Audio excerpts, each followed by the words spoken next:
Siamo con Janina, una bravissima artista russa che ora abita in Sardegna, quindi è anche un po' sarda, che ha fatto dei bellissimi disegni sulla Sartiglia. Da un paio d'anni si interessa di questo argomento perché è un'appassionata di cavalli, che sono anche i disegni ufficiali della fondazione. Qui ha la sua cartella con i suoi disegni, ma chiediamo direttamente a lei di raccontarci questa sua esperienza dalla Russia alla Sardegna per amore dei cavalli e non solo.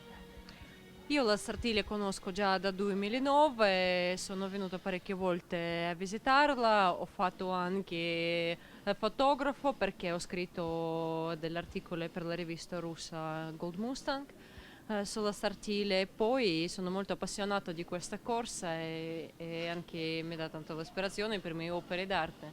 Che esperienza hai della Sartiglia quando l'hai vista finalmente dal vivo? La Sartiglia bisogna sempre tornare e vedere, e sempre tornare perché sempre vedi qualcosa nuovo e sempre appassiona, appassiona di più. Oltre la Sartiglia, quali sono i tuoi soggetti o temi preferiti?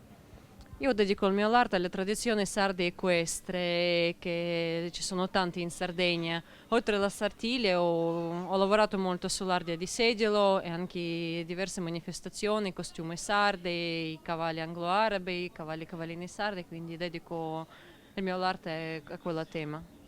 Ma ci puoi dire cosa ti piace della Sardegna? Anche cosa non ti piace? Oh, dico cosa mi piace. Mi piace la natura, mi piace la vita